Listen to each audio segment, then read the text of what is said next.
ഞാൻ 6 മാസം ഈ എൻ്റെ മനസ്സനുഭവിച്ച വിശപ്പിൻ്റെ അടുത്ത് ആ മറ്റേ വിശപ്പൊന്നുമല്ല. അപ്പോൾ അത് വെച്ചിട്ട് ഞാൻ നോക്കുമ്പോൾ നമ്മൾ ചാരിറ്റി എന്ന് പറഞ്ഞ് വിശപ്പ് അടക്കാൻ വേണ്ടി ഫുഡ് സപ്ലൈ ചെയ്യാറുണ്ട്. ഞാൻ വിചാരിക്കും അതിനേക്കാളും വലിയ വിശപ്പാണ് ഈ സിനിമയിലേക്ക് കടന്നു വരുവാൻ വേണ്ടി ആഗ്രഹവുമായി നടക്കുന്ന കലാകാരന്മാർ.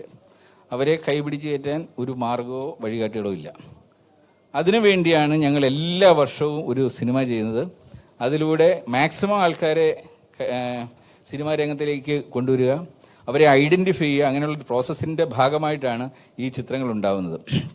ഈ ചിത്രത്തിനെ കുറിച്ച് പറഞ്ഞാൽ ഇതിൻ്റെ ഏറ്റവും വലിയ ബ്യൂട്ടി ഇതിൻ്റെ 90%-ലേറെയും പ്രൊഡക്ഷന് വേണ്ടി നമുക്ക് ചെലവഴിക്കാൻ സാധിച്ചു എന്നുള്ളതാണ്. അതുകൊണ്ട് തന്നെ വിഷ്വൽ ബ്യൂട്ടി അതിന് നന്നായിട്ട് വന്നിട്ടുണ്ട്.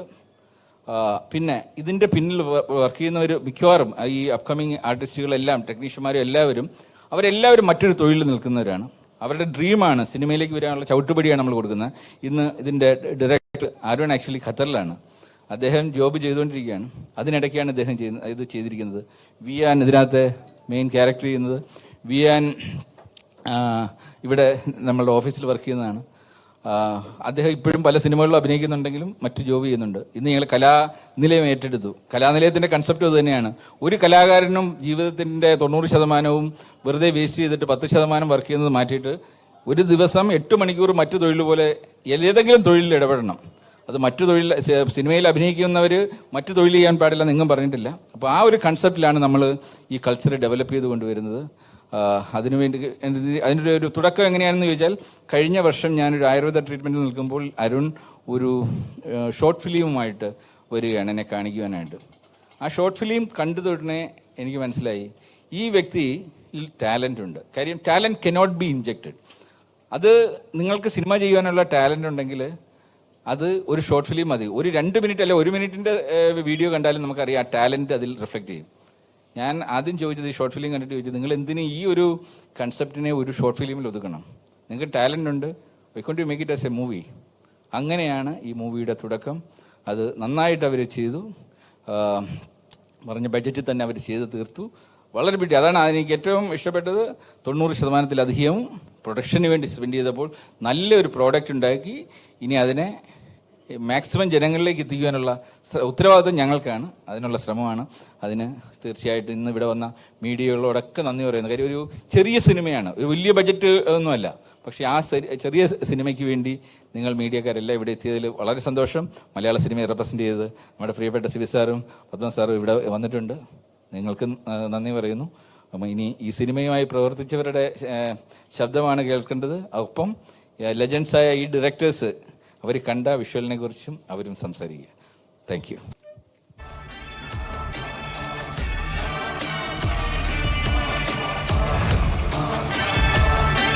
Let's have a loud round of applause, please.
എല്ലാവർക്കും നമസ്കാരം.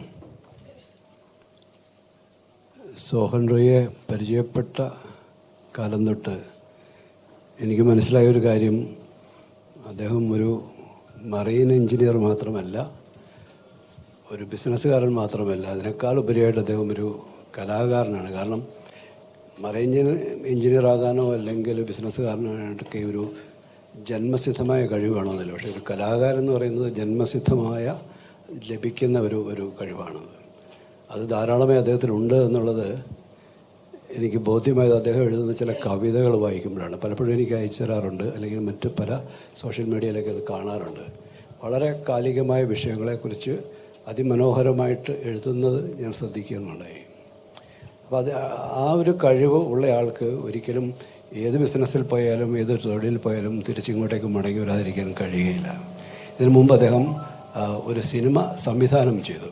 ഒരുപക്ഷെ മലയാളത്തിലുണ്ടായിരുന്ന ഏറ്റവും വലിയ ഒരു ബഡ്ജറ്റിലുള്ളൊരു സിനിമയായിരുന്നു. അതേപോലെ തന്നെ അദ്ദേഹം ഇതിനു മുമ്പും സിനിമകൾ പ്രൊഡ്യൂസ് ചെയ്തിട്ടുണ്ട്. അങ്ങനെ സിനിമയെന്ന് പറയുന്ന ഒരു പാഷനുള്ളിൽ ദീർഘകാലമായിട്ട് കൊണ്ട് നടക്കുന്ന ഒരാളാണ്. കമലിൻ്റെ കൂടെയൊക്കെ വർക്ക് ചെയ്ത കഥകളൊക്കെ കമൽ പറഞ്ഞിട്ടുണ്ട്. കമലിനോട് അസിസ്റ്റ് ചെയ്യാനൊക്കെ പോയ കഥകൾ പറഞ്ഞിട്ടുണ്ട്. അപ്പോൾ അത്തരത്തിൽ എന്നും ഉള്ളിൽ ഒരു പാഷനെ കൊണ്ട് നടക്കുന്ന, അത് കെട്ടുപോകാതെ അത് ജ്വലിപ്പിച്ചുകൊണ്ട് നടക്കുന്ന ഒരാളാണ്. അതോടൊപ്പം തന്നെ ഇദ്ദേഹം നേരത്തെ സൂചിപ്പിച്ച പോലെ പുതിയ ആൾക്കാരെ സിനിമയിലേക്ക് എത്തിപ്പെടാൻ ആഗ്രഹിക്കുന്ന ഒരുപാട് പേരുടെ ആഗ്രഹങ്ങളെ പിന്തുണയ്ക്കുന്ന ഒരു മനസ്സുണ്ട് എന്നുള്ളത് വലിയ കാര്യമാണ്. അദ്ദേഹത്തിൻ്റെ ഈ പ്രൊഡക്ഷൻ്റെ ബാനറിൽ അവർക്ക് വേണ്ടിയിട്ട് സിനിമ ചെയ്യാനുള്ള അവസരങ്ങൾ ഒരുക്കി കൊടുക്കുന്നു എന്നുള്ളതും വലിയ കാര്യമാണ്.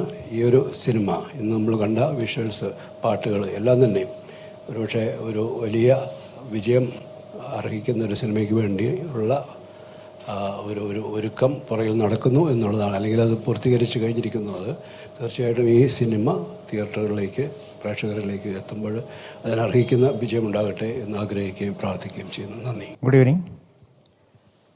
ഏരീസ് ഗ്രൂപ്പിൻ്റെ ഒരു ഹോളിൽ നിൽക്കുമ്പോൾ, ഒരു വേദിയിൽ നിൽക്കുമ്പോൾ തീർച്ചയായും എനിക്കതൊരു പൊതു പരിപാടിയല്ല. ഞാൻ ഏരീസ് ഗ്രൂപ്പിൻ്റെ ഒരു കുടുംബാംഗമാണ്. എൻ്റെ ഒരു ഫാമിലി ഫംഗ്ഷനിൽ നിൽക്കുന്ന പോലെയാണ്. കുറേ കാലം, ഒരുപാട് കാലം ഞാൻ ഈ കുടുംബത്തിലൊരു അംഗമായിരുന്നു. ഞാനും എൻ്റെ ഒരു സുഹൃത്ത് ടി ഡി ആൻഡ്രൂസും കൂടെ പ്രൊഡ്യൂസ് ചെയ്ത, ഞാൻ സംവിധാനം ചെയ്ത, പ്രിയങ്ക അഭിനയിച്ച ജലം എന്നൊരു സിനിമ പൂർത്തീകരിക്കാനും അത് തിയേറ്ററിലെത്തിക്കാനും ആളുകളിലേക്ക് എത്തിക്കാനും ഒക്കെ ഒരുപാട് ശ്രമിച്ച, ഒരുപാട് അതിനുവേണ്ടി കഷ്ടപ്പെട്ട, ഒരുപാട് ഞങ്ങളോട് സപ്പോർട്ട് ചെയ്ത ശ്രീ സോഹൻ സാറിനോട് ഈ അവസരത്തിൽ അതിൻ്റെ സ്നേഹവും നന്ദിയും പ്രകടിപ്പിക്കാൻ ഞാൻ ഈ അവസരം ഉപയോഗിക്കുകയാണ്. എനിക്ക് നൽകിയ അവസരം പോലെ തന്നെ ഒരുപാട് മികച്ച കലാകാരന്മാർക്ക് ഏരീസ് ഗ്രൂപ്പ് അവസരങ്ങൾ നൽകിയിട്ടുണ്ട്. നമ്മളിപ്പോൾ കണ്ടുകൊണ്ടിരിക്കുകയാണ്. അദ്ദേഹം നേരത്തെ പറഞ്ഞതുപോലെ തന്നെ ഒരു മികച്ച കലാഹൃദയമുള്ള ഒരാൾക്ക് മാത്രമേ ഇത്തരം കലാകാരന്മാരെ കണ്ടെത്താനും പ്രോത്സാഹിപ്പിക്കാനും കഴിയുകയുള്ളൂ എന്ന് തന്നെയാണ് സത്യം. അത് സോഹൻ സാറിൻ്റെ മനസ്സിലെ കലാഹൃദയം കൊണ്ട് മാത്രമാണ് ഇത്തരം കലാകാരന്മാരെ കണ്ടെടുക്കാനും അവരെ ഉയർത്തിക്കൊണ്ടുവരാനും സാധിക്കുന്നത്. ഇവിടെ ഓഫീസിൽ ജോലി ചെയ്യുന്ന, ഈ ഏരീസ് ഗ്രൂപ്പിൻ്റെ ഓഫീസിൽ ജോലി ചെയ്യുന്ന ഒരുപാട് കലാകാരന്മാരെ എനിക്കറിയാം. ഈ സിനിമയുമായി ബന്ധപ്പെട്ട് അവർ ഓരോ സിനിമയുടെ ഓരോ രംഗത്തും, അത് ടെക്നിക്കലായാലും അഭിനയ രംഗത്തായാലും ഓരോരുത്തരും അവരുടേതായ കോൺട്രിബ്യൂഷൻ നൽകാറുണ്ട്. അത്തരം കലാകാരന്മാരെ കണ്ടുപിടിച്ച് അവരെ സ്വന്തം ടീമിലേക്ക് കൊണ്ടുവരുന്നതിൽ സോഹൻ സാർ കാണിക്കുന്ന ഒരു താല്പര്യം ഒരുപാട് അപ്രിഷ്യേറ്റ് ചെയ്യപ്പെടേണ്ടതാണ്. തീർച്ചയായിട്ടും ഒന്നുകിൽ മികച്ച കലാകാരന്മാർ സാറിനെ തേടി ഇങ്ങോട്ട് വരുന്നു, അല്ലെങ്കിൽ സാറിൻ്റെ അടുത്തെത്തുന്ന ഓരോരുത്തരും കലാകാരന്മാരായി മാറുന്നു എന്നാണ് എനിക്ക് തോന്നിയ ഒരു അനുഭവം എന്ന് പറയുന്നത്. കാരണം ഇതുപോലെ തന്നെ ഇനിയും ഒരുപാട് മികച്ച സിനിമകൾ ഏരീസ് ഗ്രൂപ്പിൽ നിന്നുണ്ടാവട്ടെ. അതിനുള്ള അവസരങ്ങൾ നൽകാൻ സാറിനും സാറിൻ്റെ കുടുംബത്തിനും സാധിക്കട്ടെ, ഏരീസ് ഗ്രൂപ്പിനും സാധിക്കട്ടെ. ഒരുപാട് മികച്ച സിനിമകൾ ഉണ്ടാവട്ടെ എന്ന് പ്രാർത്ഥിച്ചുകൊണ്ട്, ആശംസിച്ചുകൊണ്ട് ഞാൻ വാക്കുകൾ അവസാനിപ്പിക്കുന്നു. Thank you. സോഹൻ സാറായിട്ട് ഞാൻ ആദ്യമായിട്ട് ബിസിനസ് ചെയ്തത് ഡാം 999 ആണ്. അന്ന് മുതൽ ചെയ്യുന്ന എല്ലാ സിനിമകളും ഞാനുമായിട്ട് ബന്ധപ്പെട്ട് അതിൻ്റെ ഓഡിയോ അല്ലെങ്കിൽ വീഡിയോ മുതൽ OTT വരേക്കും നമ്മൾ ചെയ്യുന്നുണ്ട്. ഇതും അതൊരു വലിയ വിജയമായി തീരട്ടെ എന്ന് ആശംസിച്ചുകൊണ്ട് നിർത്തുന്നു. എല്ലാവർക്കും നമസ്കാരം. ഇവിടെ എല്ലാവരും പറഞ്ഞതുപോലെ ഏരീസ് ഗ്രൂപ്പുമായിട്ടോ അല്ലെങ്കിൽ സോഹൻ സാറുമായിട്ടുള്ള ബന്ധം തുടങ്ങുന്നത് ഡാം 999 ആണ്. ഡാം 999 വേണ്ടിയിട്ടാണ് എന്നെ ആദ്യമായിട്ട് ഏരീസ് ഗ്രൂപ്പിൽ നിന്ന് എനിക്കൊരു കോൾ വരുന്നത്. അന്ന് തുടങ്ങിയ സിനിമയുടെ ഭാഗമായിരുന്നില്ല, ഭാഗമാവാൻ പറ്റിയില്ല. പക്ഷെ അത് കഴിഞ്ഞിട്ട് ജലത്തിൻ്റെ ഭാഗമായി, അത് പ്രതീക്ഷിക്കാതെ പപ്പേട്ടൻ പറഞ്ഞതുപോലെ അവസാനം അത് ഏരീസിലേക്ക് വരുന്നതാണ്. അന്ന് തുടങ്ങിയൊരു ബന്ധമാണ്, ശരിക്കും കുടുംബത്തിൻ്റെ ഭാഗമാണ്. അതിനുശേഷം പ്രൊഡ്യൂസ് ചെയ്ത, ബിജേട്ടൻ ഡയറക്റ്റ് ചെയ്ത പടത്തിൻ്റെ പൂജയിലും പ്രിയങ്ക വരണം എന്ന് പറഞ്ഞ് അഭിനയിച്ച അന്ന് എന്നെ വിളിച്ചുകൊണ്ട് പോയി. അതിനുശേഷം ഇപ്പോൾ ഈ പടം വരുമ്പോൾ ബിജേട്ടൻ എൻ്റെ അടുത്ത് വിളിച്ചിട്ട് ഞങ്ങളുടെ ഒരു പടമാണ്, പ്രിയങ്ക ഒന്ന് കഥ കേൾക്കണമെന്ന് പറഞ്ഞു. ഞാൻ ദുബായിലുണ്ടായിരുന്നു. സോഹൻ സാറിൻ്റെ വീട്ടിൽ പോയി. സാർ എന്നെ ആ വീഡിയോ മുഴുവൻ, സാർ നേരത്തെ പറഞ്ഞ് അരുൺ ചെയ്തിരുന്ന ആ ഷോർട്ട് ഫിലിം എന്നെ കാണിച്ചു. വളരെ ഇൻട്രസ്റ്റിംഗ് ആയിരുന്നു.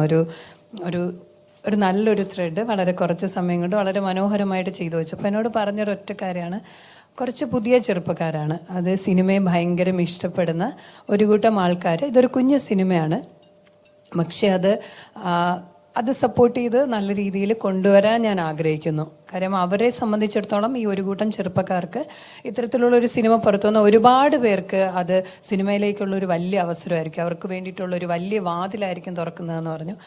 അപ്പോൾ എനിക്ക് കഥ ഇഷ്ടമായിരുന്നു, കഥാപാത്രം ഇഷ്ടമായിരുന്നു. ഞാനും അതിൻ്റെ ഭാഗമായിട്ട്, ആ യാത്രയുടെ ഭാഗമായിട്ട് തുടങ്ങിയത് അവിടെ നിന്നാണ്. ഒരുപാട് സന്തോഷം. ഇതിൽ അതിൻ്റെ ഡയറക്ടറെ പറ്റി പറയണം.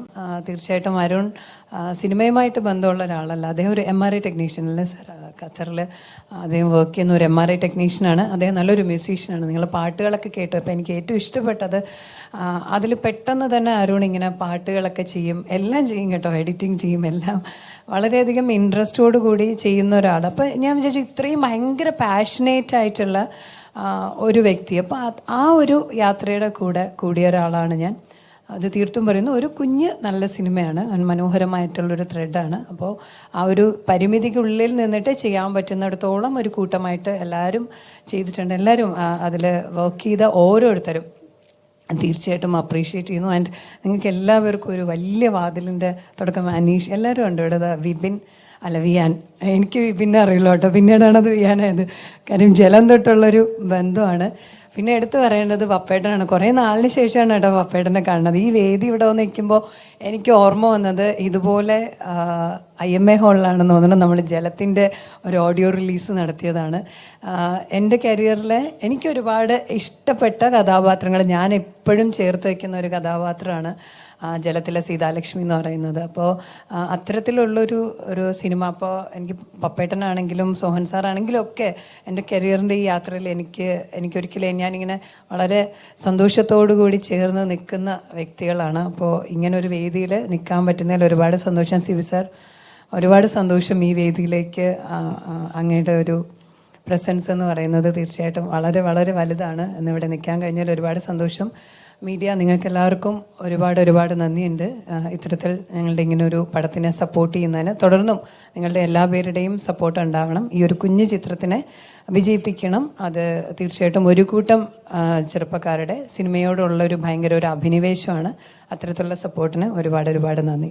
വേദിയിലും സദസ്സിലും ഇരിക്കുന്ന വിശിഷ്ട വ്യക്തികളെ, എൻ്റെ പ്രിയപ്പെട്ട കൂട്ടുകാരെല്ലാവർക്കും ഒരു വെരി ഗുഡ് ഈവനിങ്.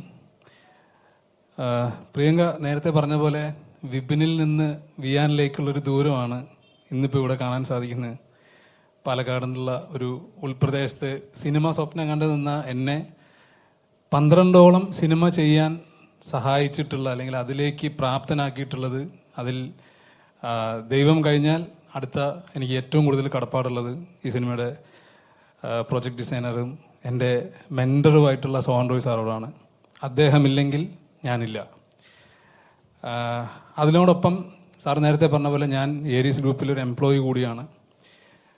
നിങ്ങൾക്കറിയാം, പല വലിയ നടന്മാരും പല ഇൻ്റർവ്യൂസിലും പറയുന്നത് കേട്ടിട്ടുണ്ട്, ഒരു സിനിമ ചെയ്യാൻ വേണ്ടി ഞാൻ എൻ്റെ ജോലി എനിക്ക് നഷ്ടപ്പെടുത്തേണ്ടി വന്നു എന്ന് കേട്ടിട്ടുണ്ട്. പക്ഷേ എനിക്കിതുവരെ എൻ്റെ ജോലി എനിക്ക് നഷ്ടപ്പെടുത്തേണ്ടി വന്നിട്ടില്ല. എനിക്ക് എൻ്റെ ജോലിയും സിനിമയും പാരലായിട്ട് കൊണ്ടുപോകാൻ ഉള്ളൊരു അറ്റ്മോസ്ഫിയർ തന്നിട്ടുള്ളത് ഏരീസ് ഗ്രൂപ്പും ഇവിടുത്തെ എൻ്റെ ഏരീസ് ഫാമിലിയാണ്. അവരോടുള്ള നന്ദിയും ഞാൻ ഈ വേദിയിൽ അറിയിക്കുകയാണ്. അതുപോലെ ഈ സിനിമയിലേക്കും എത്തിച്ചേർന്നത് എൻ്റെ ഒരു തമിഴ് സിനിമ ചെയ്തതിന് ശേഷമാണ്. സാറ് തന്നെയാണ് ഈ സിനിമയിൽ എനിക്കൊരു ചാൻസ് തന്നത്. പിന്നെ പത്മകുമാർ സാർ എൻ്റെ മുന്നിലിരിക്കുന്നുണ്ട്. കുറേ എന്താ പറയുക, നമ്മളുടെ ഒരു വലിയൊരു കോയിൻസിഡൻസ് കൂടിയാണ് ഈ ഒരു വേദി എന്ന് പറയുന്നത്. കാരണം ഞാൻ ഏരീസിൽ ജോയിൻ ചെയ്തിട്ട് സാറിൻ്റെ കൂടെ ആദ്യമായിട്ട് ഞാൻ പോയി കണ്ട ഒരു സിനിമ ലൊക്കേഷൻ എന്ന് പറയുന്നത് ജലം സിനിമയുടെ ലൊക്കേഷനിലാണ്. അന്ന് പ്രിയങ്കനെയൊക്കെ കണ്ടിട്ട് ഭയങ്കര വണ്ടറായിട്ട് ഇങ്ങനെ നിൽക്കുന്നുണ്ട്. ഓ, പ്രിയങ്ക എന്നറിയാം. കാരണം നമുക്ക് വെയിൽ മൂവിയിൽ ആ പാട്ടൊക്കെയാണ് കണ്ടപ്പോൾ നമ്മുടെ മനസ്സിൽ കൂടെ ഇങ്ങനെ പാസ് ചെയ്ത് ആ പ്രിയങ്കയോടൊപ്പം ഒരു സിനിമയിൽ അഭിനയിക്കാൻ സാധിക്കുക എന്ന് പറയുന്നത് എൻ്റെ ഒരു വളർച്ചയായിട്ട് തന്നെയാണ് ഞാൻ കാണുന്നത്. അത് ഭയങ്കര പ്രൗഡായിട്ട് തന്നെ ഞാനിത് പറയാൻ ആഗ്രഹിക്കുന്നു. അതുമാത്രമല്ല, ആ സിനിമയുടെ ഡയറക്ടർ പത്മകുമാർ സാറായിരുന്നു. അദ്ദേഹവും എൻ്റെ മുന്നിൽ ഇരിപ്പുണ്ട്. പിന്നെ അതിലുപരി അദ്ദേഹം എനിക്ക് തന്നിട്ടുള്ള വലിയൊരു ചാൻസ് ഉണ്ട്. മാമാങ്കം പോലുള്ളൊരു വലിയ സിനിമയിൽ എന്നെ വിളിച്ച്, നീ ഈ സിനിമയിൽ നിനക്കൊരു ചെറിയൊരു സാധനം ഉണ്ടെന്നാണ് പറഞ്ഞത്. പക്ഷേ ആ തന്നതിലെ മമ്മൂക്കയുടെ മടിയിൽ കിടക്കുന്ന ഒറ്റ രംഗമാണ് പിന്നീടുള്ള എൻ്റെ സിനിമകളിലേക്ക് എനിക്കൊരു എന്താ പറയുക, ഒരു ചൂണ്ട കൊളുത്തായി മാറിയത്. അതിനൊരു താങ്ക്സ് സാർ അടുത്ത് ഓപ്പണായിട്ട് ഞാൻ പറയുന്നു. പിന്നെ സിബി സാറ് കൂടെ എനിക്ക് വർക്ക് ചെയ്യാൻ സാധിച്ചിട്ടില്ല. പക്ഷേ കിരീടത്തിലെ കണ്ണീർ പൂവിൻ്റെ എന്നുള്ള പാട്ട് ഞാൻ ഒരുപാട് സ്റ്റേജുകൾ പാടിയിട്ടുണ്ട്. എനിക്കത് ഭയങ്കര ഇഷ്ടമുള്ളൊരു പാട്ടാണ്. സാറ് ഇനി സിനിമയൊക്കെ എടുക്കുമ്പോൾ ഞങ്ങളെപ്പോലുള്ളവർക്കൊക്കെ ഒരു ചാൻസ് തരണമെന്ന് കൂടെ ഈ വേദിയിൽ വെച്ച് ഞാൻ ചോദിക്കുകയാണ്. പിന്നെ എന്നെ സംബന്ധിച്ച് ഒരു കാര്യം കൂടെ നടന്നിട്ടുണ്ട്. മറ്റൊന്നുമല്ല, സാറ് നേരത്തെ പറഞ്ഞ പോലെ നമ്മളെ ഏറ്റവും കൂടുതൽ വിസ്മയിപ്പിച്ചിട്ടുള്ള നമ്മുടെ കലാനിലയം ഏരീസിൻ്റെ ഭാഗമായിട്ടുണ്ട്. ഇനി അത് ഏരീസ് കലാനിലയം എന്ന് പറഞ്ഞിട്ടുള്ള രീതിയിൽ ഇനിയും ഒരു ഡ്രാമ റിലേറ്റ് ചെയ്തിട്ടുള്ള കാര്യങ്ങൾ നമ്മൾ മുന്നോട്ട് കൊണ്ടുവരികയാണ്. അതിനും ഈ പറഞ്ഞതുപോലെ ഞാൻ എന്ത് ചെയ്യുന്നു എന്ന് ആക്ടേഴ്സിനോട് ചോദിക്കുമ്പോൾ പറയും ഞാനൊന്നും ചെയ്യുന്നില്ല, ഞാൻ അഭിനയിക്കാൻ നടക്കുന്നു എന്ന് പറയുന്നതല്ലാതെ പാരലലി നമ്മുടെ ഏറ്റവും വിലപ്പെട്ട നമ്മുടെ സമയം നഷ്ടപ്പെടുത്താതെ സിനിമയും ഡ്രാമയും നമ്മുടെ എന്തൊക്കെ ആഗ്രഹങ്ങളുണ്ടോ അത് വളരെ ചുരുങ്ങിയ സമയത്തിനകത്ത് നമ്മളത് അച്ചീവ് ചെയ്യാൻ മാക്സിമം ശ്രമിക്കണം എന്നുകൂടെ ഒരു സിമ്പലാണ് ഈ ഏരീസ് കലാനിലയത്തിലൂടെ നമ്മളും മുന്നോട്ട് വയ്ക്കുന്നത്. അപ്പോൾ അതിൻ്റെയും ഭാഗമായതിൽ ഒരുപാട് സന്തോഷമുണ്ട്. ഇനി ഇതുപോലെ ഏരീസിൻ്റെ ഒരുപാട് പടങ്ങളും അതുപോലെ ഓരോ വർഷങ്ങളും ഇപ്പോൾ അഭിനയ ചേച്ചി പറയുന്ന പോലെ ഇതുപോലെ സാറിൻ്റെ മനസ്സിലെപ്പോഴും CSR മൂവി എന്നുള്ളത് മാത്രമാണ്. ഓരോ വർഷവും ഓരോരുത്തരെ ലോഞ്ച് ചെയ്തുകൊണ്ടിരിക്കുകയാണ്. അപ്പോൾ അഭിനയ ചേച്ചിയുടെ മനസ്സിൽ അങ്ങനെയല്ല, ഒരു സാധനം ബോംബ് പൊട്ടിക്കാനുണ്ട്, ചിലപ്പോൾ അഭിനയ ചേച്ചി തന്നെ പൊട്ടിക്കും എന്നാണ് പ്രതീക്ഷിക്കുന്നത്. അപ്പോൾ ഒരുപാട് നല്ല സിനിമകൾ നമ്മുടെ ഭാഗത്തു നിന്നുണ്ടാവട്ടെ. നല്ല സിനിമകളെ രണ്ട് കൈയും നീട്ടി സ്വീകരിക്കുന്ന പ്രേക്ഷകരുടെ മുന്നിലാണ് ഞാൻ ഇരിക്കുന്നത്. അപ്പോൾ ഈ സിനിമയും നിങ്ങൾ രണ്ട് കൈയും നീട്ടി സ്വീകരിക്കുമെന്നുള്ളതിൽ എനിക്ക് എന്താ പറയുക, പറയാനൊരു ബുദ്ധിമുട്ടുമില്ല.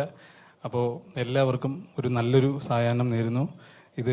ഈ ഒരു സിനിമയും ഇതിൻ്റെ പിന്നിൽ പ്രവർത്തിച്ചിട്ട് എല്ലാവരും ഉണ്ട്. അവർക്ക് എല്ലാവർക്കും wish all the best. Thank you so much. Thank you. Good evening all. ഞാൻ ക്യാപ്റ്റൻ രാകേഷ് ലാൽ. 31 മെയ് വരെ ഇന്ത്യൻ നേവിയിലായിരുന്നു. സോൺറോയുടെ കമ്പനിയിൽ ജോയിൻ ചെയ്തു. ഒരു മാസമായിട്ടുള്ളൂ. ഞാൻ പഠിച്ചേ ഉള്ളൂ. വലിയ ഉത്തരവാദിത്തമാണ് പറയുന്നത്. ഞാൻ ഇവിടെയാണ്. അപ്പോൾ മറീൻ സൈഡ് നോക്കണം, ആർട്ട് സൈഡ് നോക്കണം. അപ്പോൾ മറീൻ സൈഡിൽ 3 MDs ഉണ്ട്. ആർട്ട് സൈഡിൽ ലക്ഷ്മിയും വിയാനും ഉണ്ട്. ഇവരുടെ സഹായത്തോടു കൂടെ എനിക്ക് സർ സോൺറോയുടെ സ്വപ്നങ്ങൾ എക്സ്പെക്റ്റേഷന് മാച്ച് ചെയ്യാൻ പറ്റുമെന്ന് വിശ്വസിക്കുന്നു. ഞാൻ ആ സബ്ജക്റ്റിൽ നിന്ന് മാറിയതിന് സോറി. നമ്മളിപ്പോൾ ഇവിടെ കൂടിയിരിക്കുന്നത് ഈ മൂവിയുടെ മ്യൂസിക് ലോഞ്ചിനായിരുന്നു. അപ്പോൾ ഇതിൻ്റെ ഒരു ചെറിയൊരു നിങ്ങൾക്ക് ആർക്കും അറിയാൻ പറ്റാത്തൊരു കഥ ഞാൻ ഇവിടെ റിവീൽ ചെയ്യാം. ആയിരിക്കണം മിസ്റ്റർ ഭരത്. പുള്ളിയൊരു ഗുജറാത്തിയാണ്. 3 നൂറ്റാണ്ടായിട്ട് കേരളത്തിലാണ്. അപ്പോൾ ഒരു മലയാളിയാണ്. പുള്ളിക്ക് ഒരു വലിയൊരു എസ്റ്റേറ്റ് ഉണ്ട് മൂന്നാർ. അപ്പോൾ പുള്ളിക്ക് അതൊന്ന് സർ സോൺറോനെ കൊണ്ടുപോയി കാണിക്കണം എന്നുണ്ടായിരുന്നു. അപ്പോൾ പുള്ളി എൻ്റെ ഫ്രണ്ടാണ്, സർ സോൺറോ എൻ്റെ ഫ്രണ്ടാണ്. അങ്ങനെ ഞങ്ങൾ രണ്ടുപേരും കൂടെ ഒരു വണ്ടിയിൽ പുള്ളിയുടെ ലെക്സസിൽ ഞാൻ പറഞ്ഞു ഞാൻ ഡ്രൈവ് ചെയ്യാം, ഡ്രൈവറൊന്നും വേണ്ട, നമുക്ക് പ്രൈവറ്റായി പോകാമെന്നും പറഞ്ഞ് പോയി മിസ്റ്റർ ഭാരതിൻ്റെ പ്രോപ്പർട്ടിയിൽ ഞങ്ങളൊരു ദിവസം സ്റ്റേ ചെയ്തു. അപ്പോൾ സർ സോൺറോയ് പറഞ്ഞു ഇപ്പം 5 മണിയായി, നമുക്കൊരു 10-12 മണിക്ക് മീറ്റ് ചെയ്യാം, അതുവരെ എന്നെ ഡിസ്റ്റർബ് ചെയ്തത് പറഞ്ഞു. അങ്ങനെ ഞാൻ പോയി സോഡയൊക്കെ വാങ്ങിയിട്ട് വന്നു. അത് കഴിഞ്ഞ് ഞങ്ങൾ ഒരു 10 മണി തൊട്ട് 12-1 മണി വരെ ഇരുന്നു. പിറ്റേ ദിവസം എന്നോട് പറഞ്ഞു നമുക്ക് രാവിലെ 7 മണിക്ക് തിരിച്ചു പോകണം. അങ്ങനെ ഞാൻ വണ്ടി എടുത്തു, ഞങ്ങൾ തിരിച്ചു വന്നു. ഇവിടെ വന്നു കഴിഞ്ഞപ്പോൾ അഭിനയ മാം ഭയങ്കര ഷെയ്ക്കുണ്ട്. എനിക്ക് എന്താ കാര്യം മനസ്സിലായില്ല. പറഞ്ഞു രാകേഷ് ഞങ്ങളൊരു സിനിമ എടുക്കുന്നുണ്ട് കർണിക, പുള്ളി ഇന്നലെ രാത്രി അവിടെ ഇരുന്നൊരു സോങ് എഴുതി. അപ്പോൾ അതാണ് ഷെയ്ക്കൻ്റെ തരാനുള്ള കാര്യം. ഇത് ഞാൻ അറിഞ്ഞില്ല, ഇതിനാണ് ഡിസ്റ്റർബ് ചെയ്യേണ്ടതെന്ന് പറഞ്ഞത്. അപ്പോൾ ഈ വേദിയിൽ മിസ്റ്റർ ഭാരതിൻ്റെ കോൺട്രിബ്യൂഷൻ വളരെ വലുതാണ്. പുള്ളിയുടെ പ്രോപ്പർട്ടിയിൽ ഇരുന്നാണ് ഇങ്ങനൊരു കവിത ഉത്ഭവിച്ചത്. അപ്പോൾ അങ്ങനെ ഇതിൻ്റെ ഒരു ചെറിയൊരു കഥ ഷെയർ ചെയ്തുകൊണ്ട് ഞാൻ നിർത്തുന്നു. All the best to the cast and crew for big success of Karnika.